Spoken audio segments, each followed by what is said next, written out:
I grabbed my coffee, the steam curling into the morning light, and glanced at Emily across the table. She stared out the window, fingers tapping her phone. "You're quiet today," I said. She didn't look at me. "Just tired." Again. I raised an eyebrow.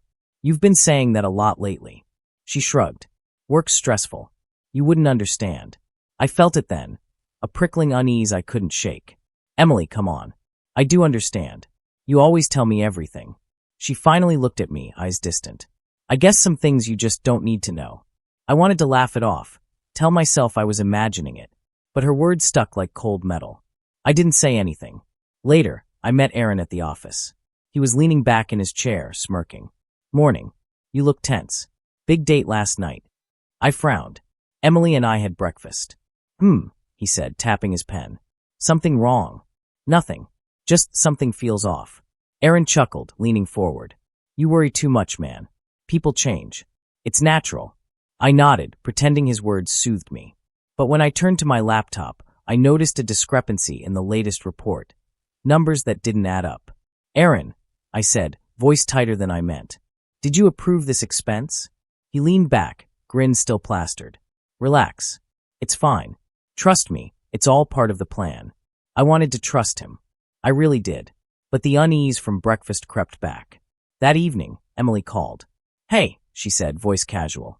"Can we meet tonight?" "Sure," I said, excitement creeping into my chest. "Dinner at our place?" "No. Somewhere else. Just us." I drove to the restaurant she picked. When I arrived, she was already there, scrolling her phone. "Hi," I said, sliding into the booth. She didn't smile. "Hi." I waited. "Emily, what's going on? You've been different lately." She looked up, eyes sharp. "Different? Maybe I'm just realizing what I want." "You ever think about that?" "What do you mean?" I asked, confusion lacing my tone. She leaned back, folding her arms. "I don't know if I'm ready for everything. Commitment, plans, expectations." A chill ran down my spine. "You mean us?" She shrugged, almost cruelly. "Maybe. Maybe not. I don't know." The words hit me like a punch.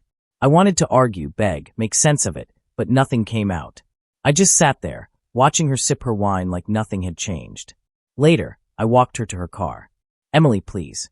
Tell me this isn't the start of something bad." She smirked faintly. "It's just life, isn't it? Things change." I wanted to scream. "Life changes, yeah, but I thought we were different." She shook her head. "Maybe we were. Maybe we're not." That night, I couldn't sleep. My mind replayed her words over and over. Aaron's smile at the office, the report with the missing numbers, Emily's distant eyes, they all mingled in my thoughts. Something was coming. Something I didn't want to see but couldn't ignore. I realized then, lying in the dark, that my perfect world, the life I thought I controlled, was already cracking. I didn't know it yet, but this was the first fracture. And fractures, once started, don't just heal on their own. I caught Emily on a call, her voice low and hurried. No, I'll be there in 10, she whispered. 10 minutes. I asked, stepping closer. She jumped, covering the phone. "Oh, it's just a friend." "A friend?" I frowned. "At this hour?" She avoided my gaze. "Yeah, just someone who needed help." I wanted to ask more, to dig, but the hesitation in her eyes said everything. Later, over dinner, I tried to act casual. "Emily, about our trip next month. Have you thought about the itinerary?" She tapped her fork, disinterested. "We'll figure it out. Doesn't matter right now." "Doesn't matter?" I repeated, voice tight. "We planned this together months ago. Are you bailing?" "Bailing?" She laughed softly, but it didn't reach her eyes. "I'm not bailing. Stop being dramatic." I swallowed the lump in my throat. "Stop lying to me, Emily. Just tell me the truth." She looked away. "I don't know what you mean." I clenched my fists under the table. "I know you've been hiding something. I saw the messages. Don't play innocent." Her face went pale, and she whispered, "I can't explain it." I couldn't breathe. "You're meeting him behind my back, aren't you?" She said nothing. That silence shattered me. The next day, I confronted Aaron. "Hey, about the client accounts, why are some transfers missing?" He leaned back, calm as always. "Missing? What do you mean?" "Don't play games. The numbers don't match." "Did you move funds?" Aaron smirked. "I've got it handled. Trust me, it's for the company's benefit." "Benefit?" I repeated, incredulous. "This is money we can't just move. People's livelihoods are involved." He shrugged. Relax, you'll see. Sometimes you gotta take risks. I wanted to shake him, demand honesty, but he walked away, leaving me staring at the glaring numbers on my screen. Later, I met Marcus for coffee. You look wrecked, he said. What's happening? I rubbed my temples. It's Emily. She's not being honest. And Aaron, something's off with the accounts. I feel like I'm losing everything. Marcus leaned in. Listen to me. Emily? She's been distant for weeks. I've seen the signs. Don't ignore it. I want to believe it's just stress, I said, voice breaking. I really do. Marcus shook his head. Man, trust your gut. If it stings, it's because something's real. Don't let her lie destroy you. I left the cafe numb, every word weighing me down. I replayed Emily's half-truths, her excuses. How long had this been going on? How blind was I? At the office, I pulled Aaron aside. I need answers. Did you move that money? His grin faltered for a moment. You're overreacting. Everything's fine. Fine. I shouted. I trusted you. And Emily, my voice cracked. I can't believe you both would do this. Aaron held up his hands. I didn't. Don't let this spiral. Calm down. I stormed out. Alone in my apartment, I sank onto the couch. The truth hit me like a hammer. Emily had been lying. Aaron had been scheming. And I had trusted them both. The sting wasn't just betrayal. It was isolation. The people I thought I could count on, the people I loved, they were gone. And I was left staring at a life that suddenly felt empty, unsure of whom I could believe, or if I could believe anyone at all. I couldn't focus at work. Every time I opened a file, all I saw were Emily's lies, Aaron's smirk, the faces of people I thought I could trust. Hey, are you even listening? My coworker asked. Yeah, sorry, I mumbled. My mind raced, flipping through every conversation, every smile, every promise. How had I missed it? Later, Liam stopped by my office. You've been distant, man. What's going on? I shook my head. It's everything. Emily, Aaron, everyone. I don't know who I can trust anymore. He sighed, leaning on the desk. Look, betrayal hits hard. But you can't let it break you. You have to take control. I can't, I whispered. I feel empty. Like I'm losing myself. Liam frowned. I've seen this before. You have to step back before it consumes you. I don't want to step back, I said, my voice shaking. I just want it to stop hurting. You can't make them care, you know, he said quietly. All you can do is focus on yourself. I left the office early, wandering the streets without direction. Every face I passed reminded me of trust and betrayal. Every couple laughing felt like a knife twisting in my chest. At home, I scrolled through old photos of Emily and me. We were so happy, I muttered. Did she even care? My phone buzzed. A message from Emily. Hope you're okay.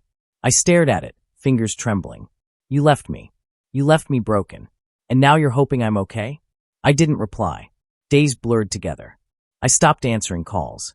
Friends stopped checking in. Marcus left messages I couldn't bring myself to read. The apartment felt smaller, suffocating. One night, Liam came by unannounced. You need to eat, he said, setting a bag of food on the counter. I'm not hungry, I muttered, avoiding his eyes. Not just food, he said, softer this time. You need something solid. Something to hold on to. I shook my head. There's nothing. Everything I believed in is gone. He frowned, sitting across from me. Life's cruel sometimes. But cruelty has a way of balancing itself.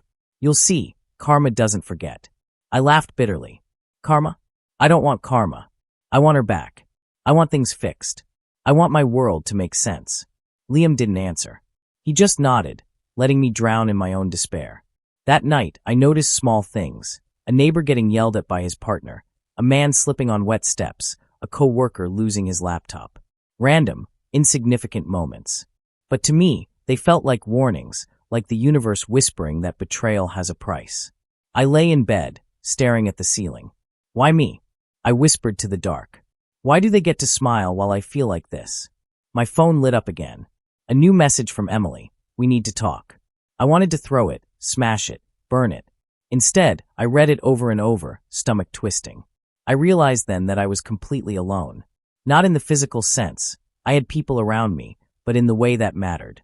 My trust, my love, my innocence, they were gone. And with them, I felt a part of myself slip into the shadows, leaving me staring at a life that seemed to exist without color, without warmth, without hope. I saw Emily at a cafe, laughing with someone I didn't know. Her smile, so familiar, so fake, burned through me. Emily, I said, stepping closer. She turned, surprise flashing in her eyes. Oh, hi. Hi. I repeated, voice tight. You seem happy. She shrugged. I am. Just moving on. Moving on. I laughed bitterly. We were supposed to have a life together. She rolled her eyes. Life changes. You can't cling to the past forever. I clenched my fists. I'm not clinging. I'm not just don't make this easy for you. She smirked. Maybe I like it easy. I wanted to scream. You left me when I needed you. Her eyes hardened. And maybe you weren't enough. Face it. I turned, walking away before I said something I'd regret. The next morning, Aaron called. Hey man, you look tense. Everything okay? I slammed my laptop shut. No. Everything is not okay. I saw the transfers. You lied. Again. Aaron laughed lightly. I told you relax. Risk is part of growth. You're too soft. Too soft. I spat. I trusted you. And you betrayed me. That's not growth. It's theft.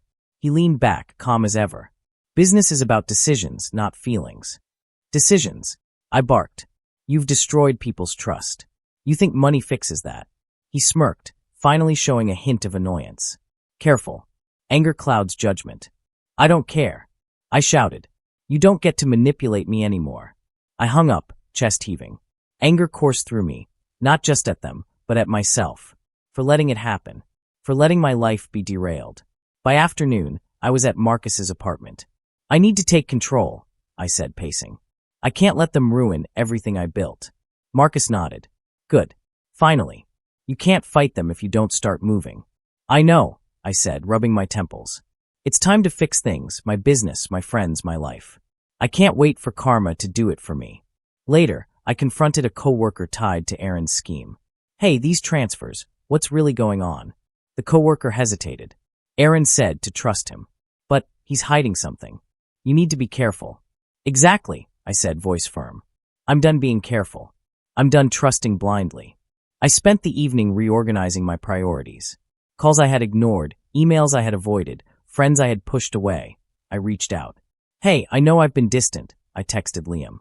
Can we meet? I need advice. Minutes later, his reply. Of course. Let's talk. I smiled, a spark of determination igniting. I wasn't powerless anymore. I wouldn't be a victim of their arrogance. I reviewed Aaron's numbers again, tracing every irregularity. I can fix this, I muttered. I will fix this. The anger didn't fade. It sharpened, became a tool. Emily's lies, Aaron's schemes, all of it fueled me. I realized power wasn't just physical, it was choice. I could choose to break down, or I could choose to rise. I dialed Emily's number. We need to talk, I said, calm but firm. Her voice on the line was casual. About what? About boundaries, I said. About the life I'm taking back. A pause. Then, fine. When? Now, I replied. I'm done waiting. That night, for the first time in weeks, I felt something I hadn't felt since the betrayal. Control. Not revenge, not hate, but the raw certainty that I could shape my life. And I would. I stared at the files on my desk, the irregular transfers glaring back at me. Aaron had thought he could hide them, but I wasn't blind anymore. Hey, you look intense, Rachel said, peering over my shoulder. I am intense, I snapped, not meaning it. I'm tired of being played. I'm done trusting blindly. She nodded, flipping through the spreadsheets. Aaron's sloppy. This is more than just mistakes. If we document it, it's undeniable. Exactly, I said, tension coiling in my chest. I'm gathering proof. I can't let him get away with this. Rachel frowned. Be careful. Once he knows you're onto him. I don't care, I interrupted. I'm done being afraid. Later, I called Sophia. I need to see you, I said, voice raw. Finally, she replied, laughter in her tone. I've been worried about you. I'm okay, I lied. But I need help. I can't do this alone. She arrived minutes later, eyes scanning the apartment. You're a mess. I know, I admitted. Emily, Aaron, they've turned my life upside down. But I'm done sitting here. I'm taking control. Sophia smiled softly. That's good. You deserve to fight back. But remember, you don't have to carry it all yourself. Her words hit me. I realized I had isolated myself too long. Trusting the wrong people had almost destroyed me, but real friends, the ones who mattered, were still here. I decided to confront Emily. I called her. We need to talk. Now. Fine, she said casually. Where? I chose the cafe we used to go to. Her eyes widened when she saw me. You look different, she said. I am different, I replied. I'm done being your fool. Done letting your lies shape me. She laughed cold. Wow. Look at you. Angry little man. What's the point? The point, I said, leaning forward, voice sharp, is that I'm reclaiming my life. I'm not part of your games anymore. Not your lies. Not your excuses. Her smirk faltered. You're serious? Completely, I said. I trusted you. You betrayed me. But this ends here. I'm done. She stayed silent. I let her. That silence was louder than anything she could say. Back at the apartment, Rachel helped me sort through emails, bank statements, and text messages. This is enough, she said. You can make your move anytime. Evidence is solid. I'm ready, I said, feeling a spark I hadn't felt in weeks. Anger had turned into focus, fear into determination. I looked at Sophia. I couldn't have done this without you. Or without you, I added, nodding toward Rachel. She smiled. You're stronger than you think. Now show it. The following day, I confronted Aaron in the office. We need to talk. Alone. He smirked. Finally stepping up, huh? About time. I know everything, I said, voice steady. The transfers, the lies, everything. It's over. You can't manipulate me anymore. His expression faltered for the first time. You think you can? I don't think, I interrupted. I know. And I'm acting. He glared but didn't reply. I walked out, feeling the weight lift from my shoulders. I wasn't a victim anymore. I had taken the first step toward reclaiming my life. That night, I sat alone for a moment, thinking of Emily's face, Aaron's arrogance. I felt anger, yes, but also clarity. Pain had forged a new version of me, one who refused to be broken. I whispered to the dark, this is the turning point. From now on, I choose. Not them. Me. I walked into the office, Aaron's chair empty, his phone off. The silence was louder than any confrontation. Where's Aaron? I asked Marcus, who was already there. He called in sick, Marcus said. Funny timing, right? I smirked. Funny how karma works. Later, I overheard the finance team whispering. He's being investigated, one said. Clients noticed missing funds. I leaned against the doorway. That's what happens when you lie, cheat, and think nobody notices. Marcus shook his head. Man, it feels good seeing justice in motion. It feels vindicating, I said. But it's not the same with Emily.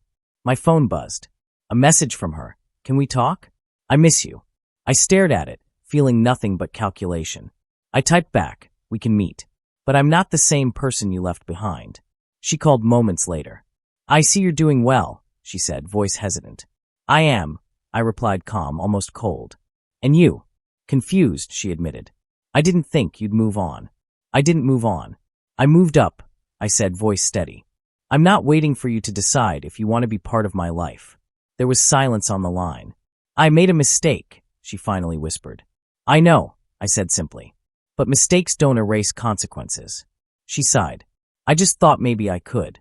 Emily, I interrupted. I'm not a consolation prize. I'm not an option anymore. Understand? Yes, she said quietly. I hung up, letting the calm sink in.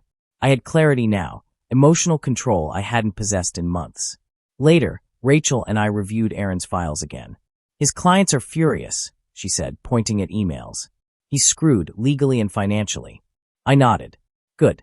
He deserves this. But I won't gloat. That's not what this is about. Rachel raised an eyebrow.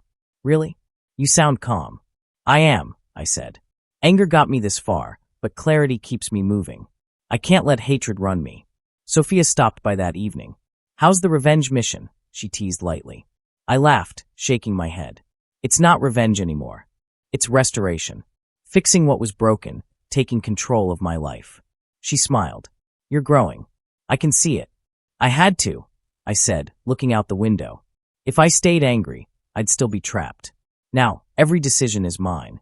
Every move. The next day, Aaron returned, looking disheveled. Hey, we need to talk, he said, attempting his old charm. I leaned back, arms crossed. Talk. About what? How you ruined your credibility. How your clients are suing you. He hesitated. I made some mistakes. Yes, mistakes that hurt everyone. But what you don't understand is, I'm not the same person you manipulated. His smirk was gone. You're different. I am, I said. and I won't let you drag me back into chaos. This is your reckoning, not mine." He swallowed hard, no words left. Later, Emily tried again. "I heard about your success," she said, attempting casual. I looked her in the eye. "I worked for it. You didn't help. You walked away. Don't pretend now." Her eyes softened. "I just wanted another chance." I shook my head. "No. What's done is done. You can't rewrite history. I've learned from betrayal, and I won't be fooled again." She nodded silently, finally understanding. That night, I sat alone reflecting. Aaron's downfall, Emily's regret, these weren't victories in a childish sense. They were reminders. Trust must be earned. Choices have consequences. And growth comes not from hate, but from learning to control myself. I whispered to the quiet apartment, "I've survived. I've learned. I choose me now." The calm was intoxicating. Karma had unfolded, but my strength, my clarity, that was mine alone.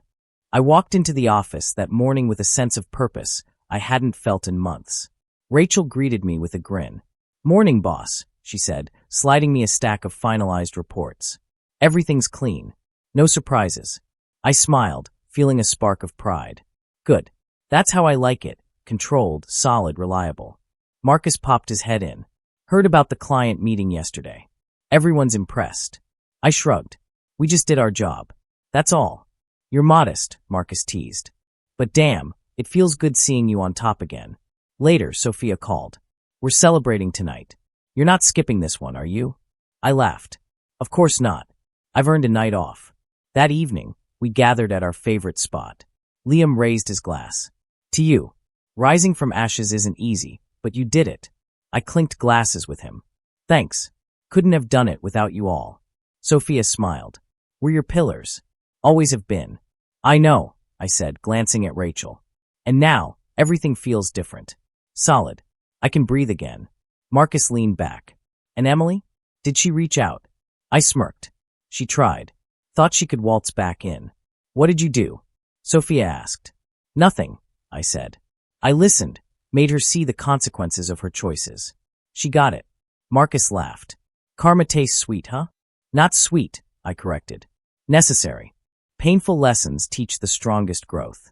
Later, I checked Aaron's status. He was panicking, clients withdrawing contracts, partners questioning his judgment, legal notices piling up. I felt no joy in his downfall. Just validation. Rachel leaned over. "You're calm." I expected gloating. "I've grown past that," I said. "This isn't about revenge. It's about reclaiming what's mine. Seeing others fall because of mistakes isn't fun. It's confirmation that choices matter." The next day, Emily called. "Can we meet?" she said softly. I paused. "What's the point?" "I just want closure," she admitted. "Closure," I repeated, voice steady. "We had our story. You betrayed it. There's nothing more to fix." She sighed. "I see that now." I forgive," I interrupted, "but I won't forget. And I won't let you back in my life. Not now, not ever." There was silence on the line. Finally, she whispered, "I understand." I hung up, feeling lighter. Her chapter was closed. My life wasn't defined by her anymore. At the office, Rachel and I finalized the audit. "Everything's perfect," she said. "It is," I agreed. "Because we worked for it, earned it." Marcus popped in again. "Hey, don't forget tonight's celebration. Everyone's coming. Liam, Sophia, even a few old friends." I smiled. "I won't. It feels good to be surrounded by people who actually care." That evening, as we laughed, shared stories, and toasted our victories, I realized something. This wasn't just about business, or betrayal, or success. It was about survival, about choosing myself when everything else seemed lost. Liam raised his glass again. "To growth, resilience, and life after betrayal." "To life," I echoed, feeling warmth spread through me. The fire that had once burned me down now fueled me. Outside, I saw Emily passing by, hesitating when she saw me laughing with friends. I didn't look back. I didn't need to. She had her lessons. I had my life. For the first time in months, I felt truly untouchable. Not because nothing could hurt me, but because I had regained control. I had reclaimed my story. And I knew, no matter what came next, I had the strength, the people, and the clarity to rise again. I was at the gallery opening, surrounded by friends and supporters, when I saw her, Emily. Her eyes scanned the room until they landed on me. "Marcus," she said, approaching quickly. We need to talk. I turned calm, letting the room's noise surround us. Emily, I said. I see you've arrived. She started, hesitation in her voice. I didn't know it would be like this. You've changed. I have, I admitted. And I'm not the person you left behind. She looked around nervously. I just thought maybe we could. Stop, I interrupted softly but firmly. This isn't about what you want. It's about what I choose. And I choose to move forward without you. Her lips trembled. I made a mistake. I see that now. Can't we? No, I said, voice steady. You betrayed my trust. You walked away. You can't erase that. I've learned, I've grown, and I refuse to let you back in. She swallowed, eyes glistening. But I loved you. You loved who you wanted me to be, not who I am, I said. I've survived because I focused on myself, not illusions. She fell silent. The weight of her words, or lack of them, felt like a small victory. Across the room, Aaron was quietly cornered by clients and legal advisors. He glanced my way, desperation in his eyes, but I didn't look back. He was facing consequences. The arrogance that once made him untouchable had collapsed under scrutiny. Rachel came up beside me. You okay? She asked. I nodded. More than okay. This is closure. Not just for me, but for everyone who was hurt by them. Marcus chuckled softly. Looks like karma found its mark. I smiled faintly. Karma is one thing. Strength and clarity, that's another. I didn't need revenge. I needed growth. Emily's voice broke through my thoughts again. I can change. I've realized. I know, I said calmly. And maybe you will. But it won't involve me. I've chosen a different path. A better one. One built on trust, honesty, and action, not manipulation and lies. Her shoulders slumped. I never thought I'd see you like this. Strong, composed. I'm stronger because of everything you and Aaron did, I said. Not despite it. I can't change the past, and I won't let it define me. That's the lesson here. She looked away, finally understanding. She'd lost the influence she once had. And that was exactly as it should be. Later, Liam raised his glass. To closure. To lessons learned and life reclaimed. To life, I echoed. I could feel it, the calm, the certainty, the satisfaction that comes from surviving and growing stronger. I glanced toward Emily and Aaron one last time. Emily left quietly, the realization of what she had lost written across her face. Aaron faced public exposure and professional ruin. Justice wasn't theatrical or vengeful, it was simply inevitable. I turned back to my friends, Sophia, Marcus, Rachel, Liam, all pillars who had supported me. Their presence grounded me. Thank you, I said quietly, for believing in me, for helping me see through the chaos. Sophia smiled, linking her arm with mine.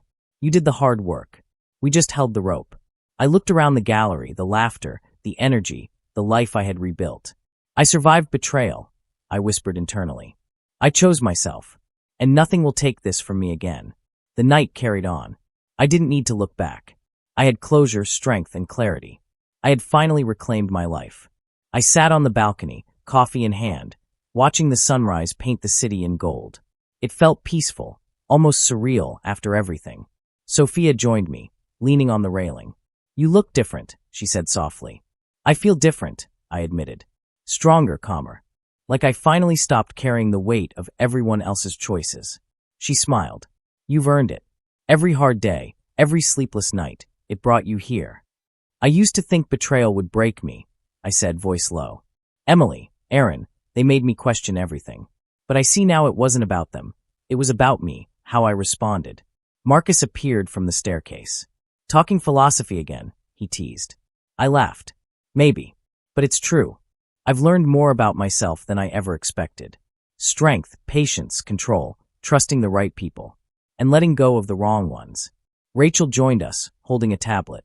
The business is thriving, she said, showing graphs and projections. All the hard work is paying off. I nodded. It's not just numbers. It's proof that focus and resilience matter. That nothing, or no one, can derail me unless I allow it. Sophia chuckled. Including Emily? I glanced at the empty spot where her influence once lingered. Including her. She tried to return, but I wasn't the same. And that's the lesson. Your past can't define your present unless you let it. Marcus leaned on the railing. Feels good, doesn't it? Being untouchable in your own life. It does, I said. Not because I want revenge or power or control over them, but because I've chosen myself. Every decision from here on is mine. Liam appeared with 2 mugs of coffee, handing me one. To your best days, he said, clinking mugs. To my best days, I echoed. The warmth of friendship and shared triumph filled the morning air. I leaned back, thinking. Betrayal had been painful, yes. Heartbreak had been devastating. But it had also carved the path to growth, forcing me to confront weakness, fear, and misplaced trust. Without it, I wouldn't have known my strength. Sophia nudged me. Stop reflecting. Live it. I am, I said, smiling. I've surrounded myself with people who matter, who uplift, who care. And I'm free of the shadows of those who didn't. Marcus smirked. So Emily's out of the picture for good? For good, I confirmed, voice steady. And Aaron's lessons? Learned. Consequences faced. But I don't dwell on them. I focus on what I can control, my life, my choices, my happiness. The city below sparkled as the sun climbed higher. I felt a sense of clarity I hadn't known in months. Each betrayal, each setback, each sleepless night had been a step toward this moment. Rachel smiled. You really have grown. I have, I said. And I'll keep growing. Every day. That's the point. I took a deep breath, the morning breeze brushing my face. I've survived heartbreak. I've faced betrayal. I've rebuilt my life. And now, these are my best days. Not because I conquered them alone, but because I learned who I am, and who I choose to let in my life. Silence settled between us, comfortable, full of understanding and warmth. I realized then that the scars, the lessons, the victories, they were all part of me. And for the first time, I didn't feel broken. I felt complete. Here's to tomorrow, Sophia said softly. Here's to tomorrow, I repeated, eyes on the horizon. And I knew, no matter what came next, I would face it with strength, clarity, and the people who truly mattered by my side.